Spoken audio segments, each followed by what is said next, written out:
Hey, Melissa here.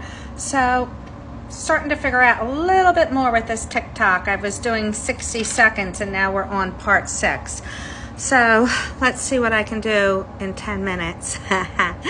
So, like I said, I changed the locks. However, Eric called the Collier County Sheriffs. They forced me to let him in. After he was in, he was screaming, yelling at me, just being a total... Anyway, at one point we had words, called the police back.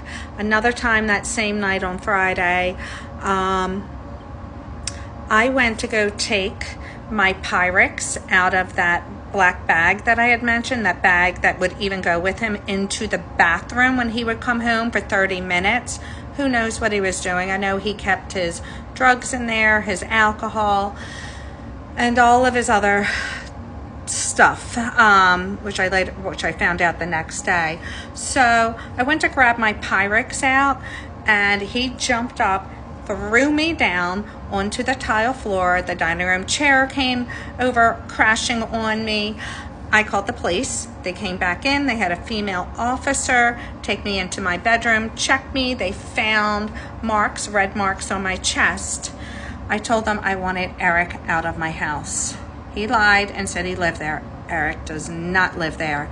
He lives in Naples, but not with me. We had a restraining order. He moved out. He was renting a room from a Haley Johnson down on Tree Tops Drive. I'm not going to give you the full address, but he lived somewhere else. He lied to the police. I showed them his forwarding mail. He had brought mail over for me to help him with an insurance matter. I showed them that. I showed them my rental agreement. I told them that he was not on the lease because he is a convicted felon and my HOA would not let him be on the lease. So anyway, they make him stay in my office. I'm in my bedroom. Get up the next day, I play pickleball, he goes to pickleball, we go to different locations.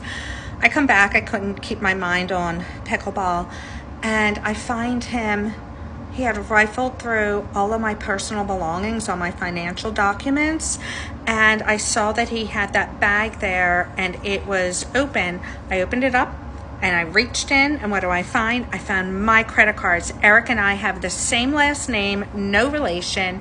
I found my credit cards. I believe my checking account was in there. I called the police right away. And what did he do? Took a couple deep breaths, and then punched himself in the face about 3 or 4 times. I could not believe it. At that moment, everything his friend Ryan and his ex-girlfriend Stephanie had warned me about was coming true.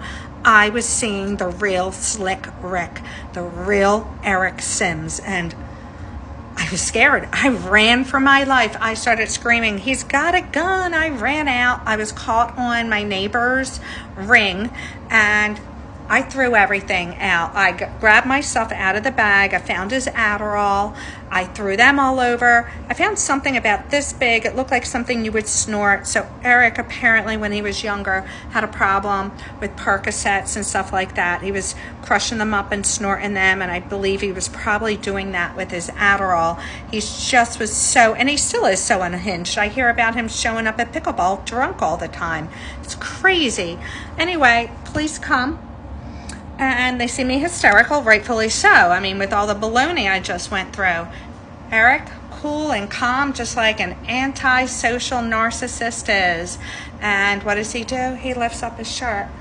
And what's there? Scratch marks. Hey guys, I'm 5'4". That man is 6'4". He outweighs me by 100 pounds. I think he said he was like some type of master with martial arts. Not me.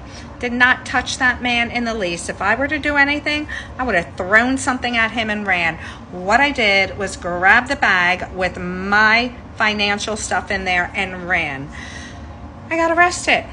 I was arrested. I demanded they take me in to do DNA under my nails. Nope, they told me your nails are longer than his, so you must have scratched him. Really?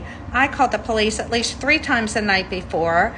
I had the restraining order. They did not want to listen to me. Whatever. I walked by. I looked at him and said, I will pray for your soul. And that's what I've been doing every day since, praying for his soul, for him to do the right thing. But I have to tell you, when I got in the cop car, scared, didn't know what to do. I asked the officers, I'm like, do you pray? Do you believe in God? Will you pray for me? Do you know what they said? I was crazy because I talked about God. Talking about God. So what, does Collier County Sheriff's have something about Christians? Is being a Christian and talking about God and asking if someone could pray for me is crazy? All right, believing in God is crazy. Thanks, Collier County. Another strike on you guys. Well, anyway, I was arrested, and it just continued to go downhill from there. So I'm going to take a moment. I can feel everything kind of getting tense in me, talking about this and reliving this. I still can't believe that this is part of my story, but I want y'all to know that I'm sharing this because if it can happen to me, it can happen to you, your mother, your father, your sister, your brother, your son, your daughter, your cousin, anyone. It has to stop. We have to stand up for justice. We have to support each other.